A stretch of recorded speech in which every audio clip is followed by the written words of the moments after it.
యేసుక్రీస్తు నామమున మీ అందరికీ నా వందనాలు. ఇదన వాక్య నిమిత్తము అపోస్తలుల కార్యములు 27వ అధ్యాయము మొదటి వచనం చదువుకుందాము. మేము ఓడ ఎక్కి ఇటలీ వెళ్ళవలని నిర్ణయమైనప్పుడు వారు పౌలును మరికొంత ఖైదీలను ఆగుస్తు పటాలములో శతాధిపతి అయిన యూలి అనువానికి అప్పగించిరి. దేవునికి స్తోత్రం. హల్లెలూయా, హల్లెలూయా, హల్లెలూయా. స్తోత్రం. మన ప్రభువును ప్రియరక్షకుడైనటువంటి నజరేయుడైన యేసుక్రీస్తు దివ్యనామంలో మన శాంతి టీవీ ఛానల్లో ప్రసారం అవుతున్నటువంటి ఆయన హెచ్చవలసి ఉన్నది, హీ మస్ట్ ఇంక్రీజ్ అనేటువంటి అనుదిన ఆత్మీయ వాక్య విశ్లేషణ, వాక్య వ్యాఖ్యాన కార్యక్రమానికి మిమ్మల్ని మీ కుటుంబ సభ్యులని అందరినీ ప్రేమపూర్వకంగా ఆహ్వానిస్తున్నాం. మీ అందరికీ ప్రత్యేకమైన వందనాలు తెలియజేస్తున్నాం. We welcome you to listen to the word of God being preached in he must increase daily spiritual TV program being broadcasted in Shanti TV local Christian channel. దేవుని స్తోత్రం. హల్లెలూయా. మీరందరూ క్షేమంగా ఉన్నారని నేను భావిస్తున్నాను. మీరందరూ క్షేమంగా ఉండాలి. మనం క్షేమంగా ఉండడం, మన క్షేమ స్థితిని చూసి సంతోషించే దేవుడు మన దేవుడు కనుక మనందరూ సంతోషించాలి. నా పిల్లలు సత్యమును అనుసరించి నడుచుకొనుచున్నారని వినుట కంటే నాకు ఎక్కువైన సంతోషము లేదు అని యోహాను భక్తుడు అన్నాడు. ఒక భక్తుడు అలా అన్నట్లయితే దేవుడు కూడా దానికన్నా ఇంకా అధికంగా చెప్పగలడు. నా పిల్లలు సత్యమును అనుసరించి నడుచుకుంటున్నారు, అదే నాకు సంతోషం. మనము సత్యమును అనుసరించి నడుచుకుంటే, మనం ఆత్మీయంగా జీవిస్తే, ఆత్మీయంగా క్షేమంగా ఉంటే స్వర్గంలోని దేవుడు సంతోషిస్తాడు, స్వర్గం సంతోషిస్తుంది, దేవదూతలు సంతోషిస్తారు అని లూకాసు వార్త 15వ అధ్యాయంలో రాయబడింది. పాపి మారు మనసు పొందితే, ఒక మనిషి పాపిగా జీవిస్తూ ఉన్నప్పుడు పరలోకంలో దేవదూతల మధ్యలో సంతోషం లేకపోవచ్చు. వాళ్ళు ఆరాధన చేస్తున్నారు, స్తుతి స్తోత్రాలు పలుకుతున్నారు, పరిశుద్ధుడు పరిశుద్ధుడు పరిశుద్ధుడని అదే పదాన్ని పదే పదే పదే పలుకుతున్నారు. అయినప్పటికీ కూడా ఎప్పుడైతే పాపి యొక్క మారు మనస్సును గురించిన వార్త వాళ్ళకి తెలిసిందో, ప్రభువు ద్వారా తెలిసిందో, ఆ సంతోషం పరలోకం చేరిందో, లేకపోతే ఆ సమాచారం పరలోకం చేరినప్పుడు వాళ్ళ యొక్క సంతోషం అంతా ఇంత కాదు అని దీన్ని బట్టి మనం అర్థం చేసుకోవచ్చు. దేవుని స్తోత్రం. ఒక పాపిగా జీవిస్తున్నప్పుడు, పరిశుద్ధుడు కావాల్సిన వాడు పాపిగా జీవిస్తున్నప్పుడు పాతాళం సంతోషిస్తుంది. కానీ ఒక పరిశుద్ధుడిగా జీవించాల్సినోడు పాపాన్ని వదిలిపెట్టి పరిశుద్ధతలో ప్రవేశించినప్పుడు పరలోకం ఎంతగానో సంతోషిస్తుంది. దేవుని స్తోత్రం. పరలోకం సంతోషిస్తుంది అంటే అక్కడ ఉన్నటువంటి 24 పెద్దలు లేకపోతే 4 జీవులు అని కాదు, కానీ ప్రభు సంతోషిస్తాడు. పరలోకం అందున్న తండ్రి సంతోషపడతాడు. Father God in heaven delights in the conversion or in the repentance of his people, his chosen people. తను ముందుగా నిర్ణయించిన వారి యొక్క మారు మనసు నిమిత్తమై ఆయన వాళ్ళు ఏదో కానుకలు ఇచ్చారనో, వాళ్ళు ఏదో దశంభాగాలు ఇస్తున్నారనో, వాళ్ళు రెగ్యులర్గా మందిరానికి వెళ్తున్నారనో, వాళ్ళు ఏదో పెద్ద మందిరానికి వెళ్తున్నారనో దాన్ని బట్టి సంతోషించేవాడు కాదు. పరలోకం సంతోషించదు. ఒక వ్యక్తి యొక్క కన్వర్షన్, ఇన్నర్ లేకపోతే చేంజ్, ఒక ఇన్నర్ ట్రాన్స్ఫార్మేషన్ని బట్టి, వాడు కొత్తగా జన్మించడాన్ని బట్టి, అతడు కొత్తగా జన్మించడాన్ని బట్టి పరలోకం సంతోషిస్తుంది అని మనం అర్థం చేసుకోవాలి. దేవుని స్తోత్రం. హల్లెలూయా. నిన్నటి ఎపిసోడ్లో మనం గమ్యం చేరనివ్వని గాలుల గురించి, కొన్ని గాలులు మనల్ని గమ్యాన్ని చేరనివ్వకుండా, డెస్టినీకి చేరనీయకుండా డెడ్ ఎండ్లోకి నడిపించి నెట్టిపడేసే అవకాశం ఉంది. డెడ్ ఎండ్లో చేరడానికి దేవుడు మనల్ని పిలవలేదు, కానీ డెస్టినేషన్ రీచ్ కావడానికి దేవుడు మనల్ని పిలిచాడు. అర్ధాంతరంగా అరణ్యములో విడిచిపెట్టడానికి, ఐగుప్తులో విడిచిపెట్టడానికి కాదు, వారందరినీ అంటే వారిలో విశ్వసించిన వారందరినీ, చివరి వరకు విశ్వాసములో నిలకడగా ఉన్న వారందరినీ, సున్నతి లేని కలవారందరినీ అని కాదు, సున్నతి ఉన్నా లేకపోయినా ఆంతర్యములో సున్నతి జరిగిన వారందరికీ, అవిశ్వాసము అవిధేయత లేని వారిని తాను వాగ్దానం చేసినటువంటి ఆ దేశంలో ప్రవేశపెట్టాలి. That is his will. దేవుని స్తోత్రం. మన పట్ల కూడా దేవుని చిత్తం అదే. గమ్యాన్ని చేరనివ్వని పరిస్థితులు మనకు ఉంటాయి. గమ్యం చేరకూడదు, గమనం జరిగినా పర్లేదు, గమ్యం చేరకూడదు.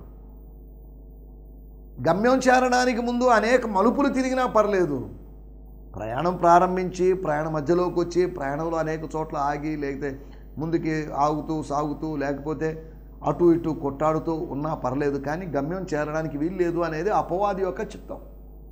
అపవాది అందుకనే ప్రకృతిని వాడుకొని పరిశుద్ధుల్ని అడ్డుకోవడానికి ప్రయత్నం చేస్తాడు.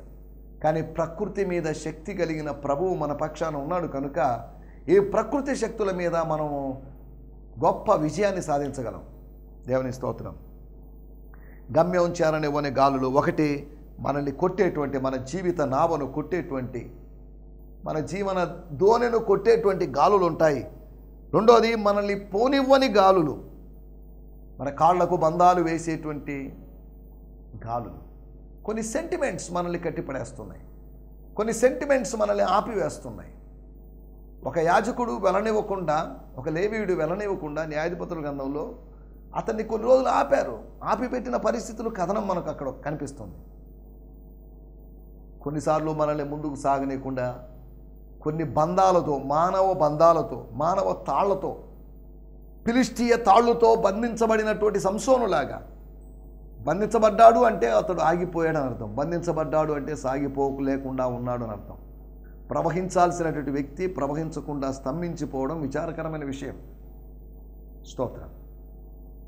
పోనివ్వని గాలులు, పోనివ్వని ప్రేమలు కావచ్చు, పోనివ్వని స్నేహాలు కావచ్చు, పోనివ్వని కొందరి కన్నీళ్లు కావచ్చు, పోనివ్వని గాలి అని, తర్వాత విసిరినటువంటి పెనుగాలి అని.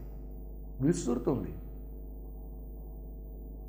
పైరు మీదకి విసురుతున్నటువంటి గాలి పైరునంతా, ఆ పచ్చని పైరు మధ్యలో అలలు అలలుగా ఆ పైరు యొక్క కదలికను, పచ్చదనపు యొక్క కదలికను, అది ఒక పచ్చ సముద్రంలాగా ఉన్నప్పుడు ఆ పచ్చ సముద్రంలో ఆటుపోట్లాగా లేకపోతే కెరటాల్లాగా అవి కనిపిస్తూ ఉంటాయి. మన జీవిత ప్రయాణంలో కూడా మనం కొన్నిసార్లు మన మీదకి విసిరబడుతున్నటువంటి, మన మీదకి బలంగా వస్తున్నటువంటి, వీస్తున్నా అని కాదు విసరబడుతున్నటువంటి, ఒక రాయి విసరబడుతుంది, ఒక కర్ర విసరబడుతుంది, అలాగే గాలి మన మీదకి విసరబడేటువంటి అవకాశం ఉంది. దుర్బోధల గాలులు ప్రజల మీదకి వీస్తున్న సందర్భాలు, ప్రజల మీదకి దుర్బోధల గాలులను విసిరి కొడుతున్నటువంటి అపవాది, ఆత్మీయ జీవిత నావలను పతం చేయడానికి, బద్దలు చేయడానికి అపవాది కొన్ని దుర్బోధల గాలులను విసిరేటట్లు చేస్తున్నాడు అనే సంగతిని మనం మర్చిపోకూడదు. కొట్టుకోపోయేటట్టు చేసినటువంటి గాలిని గురించి మనం మాట్లాడుకున్నాం. ఇక కొట్టుకొని పోవడం అంటే అక్కడ ఈదాల్సిన అవసరం లేదు, ఇక వెళ్ళిపోవడమే. ఎటు వెళ్తున్నామో తెలియని పరిస్థితి, గమ్యమెరుగని ప్రయాణం. హాగరు ప్రయాణంలాగా హాగరు కొట్టుకుని పోతుంది, తన కాళ్ళు ఎక్కడికి నడిపిస్తాయో అక్కడికి నడిచింది. చాలాసార్లు దేవుని బిడ్డలు దేవుని ఆత్మ చేత నడిపించబడకుండా తమ యొక్క సొంత ఇష్టాల చేత నడిపించబడుతుంటారు. అది చాలా ప్రమాదకరమైన విషయం. సొంత ఇష్టాల చేత, స్వచిత్తము చేత, సెల్ఫ్ విల్ చేత, ఐ అనేటువంటి తత్వం చేత, నేను అనేటువంటి విధానము చేత నడిపించబడేటువంటి విధానము నీ నిత్య గమ్యస్థానానికి నిన్ను చేర్చలేదు అనే సంగతిని గుర్తు చేసుకోవాలి. దేవుని స్తోత్రం, హల్లెలూయా. తర్వాత ఆశలు బొత్తిగా తీసివేసినటువంటి, నిరాశ కలిగించినటువంటి, సరుకులన్నీ పారవేయాల్సినటువంటి, ఓడను తేలిక చేయాల్సినంత గాలి. గాలులు, రకరకాల గాలులు ఉన్నాయి. సాతానుడు రకరకాల వేగముతో మన మీదకి విసురుతున్న గాలులు తీసుకొని మన ప్రయాణాన్ని, మనం పదములో ఉన్నాము, ట్రాక్లో ఉన్నాము, ట్రాక్లో నుంచి పక్క ట్రాక్లో పరిగెత్తాడు ఒక క్రీడాకారుడు అనుకుందాం. అతడు ఎంత ముందుగా వచ్చినా, ఎంత వేగంగా వచ్చినా, నిర్ణయించబడినటువంటి కక్షను, నిర్ణయించబడినటువంటి ఆ దారిని నువ్వు తప్పావు కనుక నీకు బహుమానాలు గెలిచుండొచ్చు, నువ్వు ముందొచ్చుండొచ్చు, బాగా పరిగెత్తుండొచ్చు, కానీ నీకు ప్రతిఫలం ఉండదు. ఈ రోజుల్లో పక్కదారుల్లో వెళుతున్నట్టు వాళ్ళు సేవకు వచ్చి ఎటువంటి స్వార్థం లేకుండా వచ్చి స్వార్థపరులుగా తయారవుతున్న సందర్భాలు. అపోస్తలుడైన పౌలు దీని గురించి అంటాడు గలతీ పత్రిక 3వ అధ్యాయంలో, ఆత్మానుసారముగా ఆరంభించి శరీరానుసారముగా పరిపూర్ణులగడం. స్పిరిచువల్గా స్టార్ట్ చేసి ఫిజికల్గా ఎండ్ కావడం, స్పిరిచువల్గా స్టార్ట్ చేసి ప్రేయర్ఫుల్గా స్టార్ట్ చేసి కార్నల్గా ఎండ్ కావడం, లేదా డెడ్ ఎండ్కి రావడం అనేటువంటి అనుభవం గలతీ సంఘస్థులనే కాదు, ఆధునిక క్రైస్తవులను కూడా బాధించేటువంటి ఒక విషయం. దేవుని స్తోత్రం. గమ్యం చేరనివ్వనటువంటి గాలులు, గమ్యం ఎలాగైనా చేరాలి, at any cost we should reach the destination. Pre destination అనగా ముందుగా నిర్ణయించడం, ముందుగా గమ్యాన్ని నిర్ణయించడం. నా గమ్యాన్ని దేవుడు నిర్ణయించాడు, నువ్వు నీ ఇష్టం, నువ్వు ఎక్కడికైనా వెళ్ళొచ్చు అని కాదు. ఏదో ఒక దారి గుండా వెళ్ళాలని కాదు. ఇశ్రాయేలు ప్రజలు అందరూ ఒకే దారి గుండా, మోషే నిర్దేశించిన దారి గుండానే వెళ్ళారు. వాళ్ళలో 3 గ్రూపులు మారిపోయి, మేము ఆ దారిలో వెళ్తాం, మేము ఈ దారిలో వెళ్తాం, మీరు మధ్య దారిలో వెళ్ళండి, మీరు వేరొక దారిలో కొత్త దారిలో వెళ్ళండి అనే ఆప్షన్స్ లేవు. వాళ్ళ ముందు ఆప్షన్స్ లేవు, ఓన్లీ ఆబ్లిగేషనే ఉంది. మన ముందు కొన్నిసార్లు ఆప్షన్స్ ఉండవు. వేరే వేరే మతాల ద్వారా మనం దేవుణ్ణి చేరుకోలేము. చాలామంది అంటారు ఏ మతమైనా చేరుకునే అవకాశం ఉంది. కాదు, చేరుకునే అవకాశం లేదు. మతాల ద్వారా నువ్వు దేవుణ్ణి చేరుకోలేవు. వాక్యం ద్వారా, ఆత్మీయత ద్వారా, కృప ద్వారా, పరిశుద్ధాత్మ ద్వారా నువ్వు గమ్యాన్ని చేరగలవే కానీ మతాల ద్వారా, మత శాఖల ద్వారా నువ్వు గమ్యాన్ని చేరలేవు అనే సంగతి నేను మీకు గుర్తు చేస్తున్నాను. క్రైస్తవ మతమైనా లేకపోతే క్రైస్తవేతర మతాలు ఎన్నైనా కానీ వాటి ద్వారా నువ్వు మోక్షాన్ని చేరుకోలేవు, నిత్య గమ్యస్థానాన్ని చేరుకోలేవు. నిన్ను గమ్యం చేర్చే వ్యక్తి పేరు యేసు. యేసు అనే వ్యక్తి తప్ప నిన్ను గమ్యం నేనే మార్గము అని చెప్పాడు. నేను కూడా మార్గం అని చెప్పలేదు. ఉన్నటువంటి 1000 మార్గాల్లో నేను కూడా ఒక మార్గం అండి, ఇశ్రాయేలులకు మాత్రమే ఒక మార్గానండి అని కాదు ఆయన చెప్పింది. ఆయన మాట్లాడినప్పుడు సార్వత్రికంగా మాట్లాడాడు, స్థానికంగా కాదు ఆయన మాట్లాడింది. హి స్పోక్ యూనివర్సల్లీ. ఆయన యూనివర్సల్గా మాట్లాడాడు, కామన్గా మాట్లాడాడు, పబ్లిక్గా మాట్లాడాడు, పబ్లిక్ను ఉద్దేశించి మాట్లాడాడు. ప్రైవేట్ గురించి కాదు, ప్రైవేట్ విషయాలు కాదు ఆయన మాట్లాడింది. దేవుని స్తోత్రం, హల్లెలూయా. కాబట్టి ఏ గాలి నిన్ను ఆటంకపరుస్తుంది? చేరుకోవాల్సిన సమయంలో చేరుకోకుండా అనేక దినాలు, కొన్ని దినాలు, అనేక దినాలు, చాలా దినాలు మేము అక్కడే ఉన్నాం, ఓడలో ఉన్నాం. చాలా దినముల తర్వాత, ఇంచుమించు సంవత్సరం తర్వాత అరారాతు పర్వతముల మీద చేరిన ఓడలాగా అద్రిముత్తయి దాటి అలెగ్జాండ్రియా ఓడను వారు ఎక్కినప్పుడు మొదటి ఓడ ఎట్నో సముద్రం దగ్గరికి తీసుకొచ్చింది, చేర్చింది. కానీ తర్వాత ఓడ రకరకాల విధాలుగా వెళ్ళింది. ఫైనల్గా ఈ అధ్యాయం చివరికి వచ్చేసరికి వాళ్ళు ఎలాగైనా తప్పించుకున్నారు. నిర్ణయించబడిన వాళ్ళు తప్పించబడతారు. వాళ్ళ దేవుడు అగ్నిగుండంలో వేయబడతారేమో, కానీ ఆపదలో వేయబడతారేమో, శ్రమల్లో వేయబడతారేమో, సింహాలకోలో వేయబడతారేమో, కానీ వాళ్ళని తప్పించగలడు. వాళ్ళని తప్పించుటకు ప్రభు సమర్థుడు. 2 పేతురు పత్రికలో ఒక మాట నేను మీకు జ్ఞాపకం చేసి తర్వాత కార్యక్రమంలో ముందుకు సాగుదాం. ఈరోజు సందేశంలోకి వెళ్దాం. 2 పేతురు పత్రికలో 2వ అధ్యాయంలో అక్కడ ఒక చక్కటి మాట రాయబడింది. దేవుడు తన భక్తులను కాపాడుటకు ఆయన సమర్థుడు అనేటువంటి మాటను మనం చూస్తున్నాం. 9-10 వచనాల్లో ప్రభు శిక్షలో ఉంచబడిన వారిని తీర్పు దినం వరకు కాపుల్లో ఉంచుటకును ప్రభు సమర్థుడు అని రాయబడింది. 9-10లో మొదటి భాగం, దేవుడు భక్తులను శోధనలో నుంచి తప్పించడానికి ఆయన సమర్థుడు. He is able to save us or rescue us from all our problems, all our temptations and trials అనే సంగతిని మీకు గుర్తు చేస్తున్నాను. దేవుని స్తోత్రం, హల్లెలూయా. ఈ సమయంలో మన కార్యక్రమంలో మనం ముందుకు సాగుదాం. ఇప్పటివరకు కొన్ని విషయాలు గత ఎపిసోడ్లో, నిన్నటి ఎపిసోడ్లో చెప్పిన విషయాలు మీకు గుర్తు చేశాను.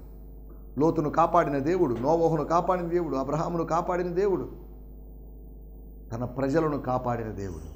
వీళ్ళందరినీ కాపాడాడు అంటే దాని అర్థం మనల్ని కాపాడుతాడు అని అర్థం. మన అప్పుల్లో నుంచి, మన సమస్యల్లోంచి, మన రోగాల్లోంచి మనల్ని కాపాడుతాడు అని అర్థం. ఈ మధ్య కాలంలో నేను ఒక ఇంటికి వెళ్ళినప్పుడు వాళ్ళు చెప్పారు, పలానా వాళ్ళు ఎవరో వచ్చారండి, ఇలాంటి బోధలు చేశారండి, దేవుడు అప్పులు తీర్చడు అని బోధ చేశాడండి. ఏంటి సార్ ఇది? నెల్లూరు పట్టణంలోనే కొంతమంది దుర్బోధకులు ఉన్నారు, జాగ్రత్త. అక్కడ మాదే కరెక్ట్ అయిన సంఘం, మిగతా పాస్టర్లందరూ తప్పు, మిగతా సంఘాలు తప్పు అని బోధిస్తూ తిరుగుతున్న వాళ్ళు. వాళ్ళ స్థానిక సంఘ సభ్యులను ఎక్కడికి పోనివ్వరు, కానీ బయట సంఘస్థుల దగ్గరికి వెళ్ళి వాళ్ళకి ఎరవేసి లేదా వల వేసి వాళ్ళని తరచుగా సంఘ సభ్యులు వాళ్ళ దగ్గర పంపించి మీరు రండి, మాదే కరెక్ట్ అయిన బోధ, మాదే అపోస్తుల బోధ అని చెప్పి మోసగిస్తున్నట్టు వర్గము నెల్లూరులో ఉంది. నెల్లూరులోనే కాదు, ప్రతి పట్టణంలో ఉంది. ఏర్పరచబడిన వారిని సైతము మోసపుచ్చడానికి కొంతమంది సాతాను యొక్క అనుచరులు సంచరిస్తున్నారు అనే సంగతి మర్చిపోవద్దు. 7 దీపస్తంభముల మధ్యలో ప్రభు సంచరిస్తున్నాడు. అంతేకాకుండా ఈ దీపస్తంభాల మధ్యలో అదృశ్యంగా అపవాది కూడా తన అనుచరులతో లేదా అనుచరులను ముందు పంపో వెనక పంపో వాడు సంచరిస్తూనే ఉన్నాడు. ఎవరిని మింగుదమా, ఎవరిని లేకుండా చేద్దామా, ఎవరిని స్థానిక సంఘములో లేకుండా చేద్దామా, ఎవరిని సత్య ఉపదేశములో లేకుండా చేద్దామని సాతాను యొక్క ప్రయత్నాలను మనం గుర్తించాలి. దేవుని స్తోత్రం, హల్లెలూయా. దేవుడు అప్పులు తీర్చడు, దేవుడు ఆత్మీయంగా మాత్రమే ఆశీర్వదిస్తాడు అని చెప్పినటువంటి వారిని ఉద్దేశించి నేను చెప్పడం జరిగింది. 2వ రాజుల గ్రంథము 4వ అధ్యాయంలో ప్రవక్తల శిష్యుల్లో ఒకని భార్య ఎలీషా ప్రవక్త దగ్గరికి వచ్చి, అయ్యా అప్పుల వాళ్ళు వచ్చారండి, నా 2 కుమారులను పట్టుకోకపోతున్నారు, నా దగ్గర ఏమీ లేదు. ఏం లేదమ్మా, చూడు, నిజంగా లేదా? ఉన్నదండి, ఒక కొండ ఉందండి, ఆ కొండలో ఏదో కొద్దిగా నూనె ఉందండి అని అలా చెప్పినప్పుడు, వెళ్ళి నీకు దొరకగలిగినటువంటి పాత్రలు తీసుకొచ్చేసి ఆ పాత్రలు నూనె పోయి ఆ నూనెను అమ్ముకో. నూనె మల్టిప్లై అవుతుంది, నూనె ద్విగుణీకృతం అవుతుంది, డెవలప్ అవుతుంది, వృద్ధి చెందుతుంది. ఆ నూనెను అమ్ముకొని నీ అప్పులు తీర్చుకొని నీ కుమారులను దక్కించుకో అని చెప్పిన సందర్భాన్ని మనం చూస్తున్నాం. దేవుడు అప్పులు తీర్చాడు. ఎందుకు తీర్చలేడు? God is able. దేవుడు సమర్థుడండి. ఆర్థిక సమస్యలు మనకున్నాయి, కానీ దేవుడికి ఆర్థిక సమస్యలు పెద్ద సమస్యలు కాదు. అవి మన సమస్యలన్నీ ఆయనకి సులువుగా అనిపిస్తున్నాయి. మన సమస్యలు మనకు కఠినంగా కష్టంగా అనిపించవచ్చేమో, కానీ అవి ఆయనకి సులభంగా ఉన్నాయి సంగతిని గుర్తు చేస్తూ ఈ దినము కొరకై ఏర్పాటు చేయబడిన లేఖన భాగము అపోస్తుల కార్యములు 27వ అధ్యాయము 1వ వచనం. Book of acts 27th chapter verse 1. మేము ఓడెక్కి ఇటలీ వెళ్ళవలని నిర్ణయమైనప్పుడు వారు పౌరులు మరికొందరు ఖైదీలను ఔగుస్తు పట్టణంలో శతాధిపతి అయిన యూరి అనువానికి అప్పగించిరి. దేవుని స్తోత్రం. When it was decided that we were to sail for Italy, Festus handed over Paul and a number of other prisoners to the custody of a Roman officer named Julius, a member of the imperial guard. 27వ అధ్యాయము 1వ వచనాన్ని మనం చదువుకున్నాం. అది మన మూలవాక్యం. దాంట్లో నుంచి కొన్ని విషయాలు ఆలోచించబోతున్నాం. వాడుక భాషలోంచి కూడా మనం దాన్ని చదువుకుందాం. మేము ఇటలీకి ఓడలో ప్రయాణం చేయాలని అధికారులు నిర్ణయించి పౌరులు ఇతర ఖైదీలను యూరి అనబడే శతాధిపతికి అప్పగించారు. అధికారులు నిర్ణయించారు అని రాయబడింది. కానీ బ్రియాన్ సిమ్మర్స్ గారి ద ప్యాషన్ ట్రాన్స్లేషన్ టీపీటీలో ఫెస్టస్ అనగా ఫేస్తు అనబడిన వ్యక్తి 26వ అధ్యాయంలో కనిపించేటువంటి వ్యక్తి ఫెలిక్స్ తర్వాత వచ్చినట్టు వ్యక్తి నిర్ణయించాడు అని రాయబడింది ఇక్కడ. సరే, ఏదేమైనప్పటికీ ఎవరో నిర్ణయించారు, కొంతమంది నిర్ణయించారు. అందరూ నిర్ణయించడం కాదు, ఏకాభిప్రాయానికి వచ్చి తీసుకున్న నిర్ణయం కాదు, కానీ ఒక వ్యక్తి అనగా హయ్యర్ అథారిటీలో ఉన్న వ్యక్తి దాన్ని నిర్ణయించాడు. మనకు దేవుడు కొన్నిటిని నిర్ణయించాడు. తన నిత్య నిర్ణయం. మనుషుల యొక్క నిర్ణయాలు తాత్కాలిక నిర్ణయాలు. ఎందుకంటే మనిషి తాత్కాలికమే, మనిషి శాశ్వతం కాదు. శాశ్వతమైన తీర్మానాలు అతను తీసుకోలేడు. శాశ్వతమైన ప్రేమ చూపించేది శాశ్వతుడైన దేవుడే, శాశ్వత కృపను చూపించేది శాశ్వతుడైన దేవుడే. దేవుని స్తోత్రం, హల్లెలూయా. కాబట్టి మనం ఆలోచిస్తున్నట్టు మాట ఇక్కడ ఏం జరిగింది అంటే నిర్ణయించడం అయింది. ఏం నిర్ణయించారు? ఇటలీకి వెళ్ళాలని ఒక గమ్యాన్ని నిర్ణయించారు. గమ్యం, దాని గురించి మనం ఆలోచించబోతున్నాం. కొన్ని గమ్యాలు మీకు జ్ఞాపకం చేస్తాను. ఒక భౌతికమైన గమ్యం ఇటలీ. రోమ్కి వెళ్ళాలి, అక్కడ కైసర్ని కలుసుకోవాలి. ఈ ఓడలోని 270 మంది ఖైదీలతో, 70 మందికి పైగా ఉన్న ఖైదీలతో అక్కడికి వెళ్ళాలి, ఇటలీకి వెళ్ళాలి. అది ప్లాన్. తర్వాత ఫైనల్గా ఇటలీకి వెళ్ళారు, రోమ్కి వెళ్ళారు, అది వేరే విషయం. ఎందుకు చెప్తానంటే 27వ అధ్యాయంలో నిర్ణయించింది 28వ అధ్యాయానికి వచ్చేసరికి ఆ నిర్ణయ ప్రకారం ఆ నిర్ణయము నెరవేర్చబడింది. ఆ నిర్ణయం నెరవేర్చడానికి ప్రభు సహాయం చేశాడు. 28వ అధ్యాయము 14వ వచనంలో రాయబడింది, మేము రోమాకు వచ్చితిమి అనగా ఇంచుమించు 57 వచనాల్లో 57 వచనాల్లోనే 57 వచనాల్లో మనం గమనిస్తే ఇంచుమించు సంవత్సరం పైగా స్టోరీ, సంవత్సరం 2 సంవత్సరాల స్టోరీ. ఆ సముద్రం మీదే సంవత్సరం పైన వాళ్ళు గడిపారు. నువ్వు వెళ్ళాలనుకున్న చోటికి నువ్వు వెళ్ళలేవు కొన్నిసార్లు, కానీ దేవుడు నిర్ణయించిన చోటికి నువ్వు వెళ్ళగలవు. నీ యవన కాలం ముందు నీకు ఇష్టానుసారంగా నడిచావు పేతురు, బాగానే ఉంది. నీకు ఎక్కడ నచ్చితే, ఏ ఊరు నచ్చితే, ఏ స్థలం నచ్చితే, ఏ ఫీల్డ్ నచ్చితే, ఏ వ్యక్తుల యొక్క పీపుల్ గ్రూప్స్ నచ్చితే అట్లా వెళ్ళావు. కానీ నువ్వు పెద్దవాడమైనప్పుడు, ముసలివాడమైనప్పుడు నీకు ఇష్టం కాని చోటుకి, ఇష్టమైన చోటుకి తిరిగిన రోజులు ఉన్నాయి, ఇష్టం కాని చోట్లకి, టూరిస్ట్ ప్లేసులకి, లేకపోతే బ్యూటిఫుల్ ప్లేసెస్కి, అందమైన స్థలాలకి వెళ్ళిన రోజులు ఉంటే ఉండొచ్చు. కానీ ఇప్పుడు ఆత్మ సంబంధమైన స్థలాల్లోకి మనల్ని దేవుడు పంపిస్తున్నాడు. వయసు పెరిగే కొద్దీ అలా జరుగుతుందని కాదు.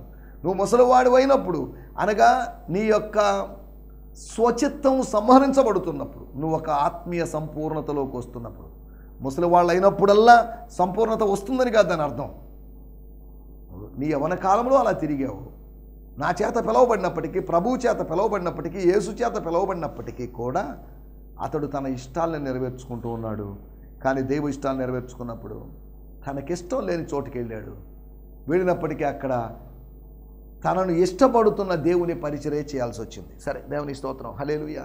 గమ్యాల గురించి మనం మాట్లాడుకోబోతున్నాం. కొన్ని గమ్యాలను మీకు జ్ఞాపకం చేస్తాను. Number 1, Italy is the destination of the prisoners. ఆ ఖైదీల యొక్క గమ్యం ఇటలీ. కొన్నిసార్లు మన గమ్యం పలానా ఊరిలో చచ్చిపోతే బాగుండండి, నేను ఇక్కడే పుట్టాను, ఇక్కడే చచ్చిపోతే బాగుండు, పలానా ఊరికి వెళ్ళాలండి.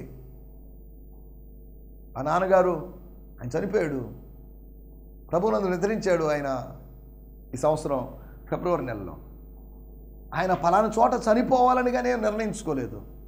కేరళ నుంచి వచ్చాడు, కొన్ని సంవత్సరాల క్రితం వచ్చాడు, 50 సంవత్సరాల క్రితం వచ్చాడు, ఇక్కడికి వచ్చాడు.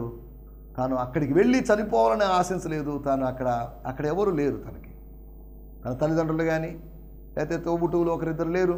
కాబట్టి ఆయన అక్కడికి వెళ్ళాలని ఆలోచన. కానీ కొంతమంది మాత్రం ప్రత్యేకంగా నేను పుట్టిన ఊరిలో చచ్చిపోవాలండి, మా స్వజనుల మధ్యలో చచ్చిపోవాలండి. అబ్రహాము తన స్వజనుల మధ్యలో సమాధి చేయబడినట్టుగా మనం చూస్తున్నాం. సరే, ఇవన్నీ ఎందుకు చెప్తున్నా అంటే, ఇటలీ అనేది ఒక భౌతికమైన గమ్యం, అనగా ఆ ఖైదీల యొక్క గమ్యం. ఆ శతాధిపతి లేకపోతే ఆ ఫేస్తు అనేటువంటి అధికారి నిర్ణయించిన గమ్యం. రెండో గమ్యాన్ని గురించి నేను మీకు, చాలా గమ్యాలు ఉన్నాయి, అయినప్పటికీ మరొక గమ్యాన్ని మీకు జ్ఞాపకం చేస్తాను. అపోస్తుల కార్యములు 20వ అధ్యాయము 16వ వచనం. 20వ అధ్యాయం 16వ వచనం. అక్కడ మనం గమనిస్తే, సాధ్యమైతే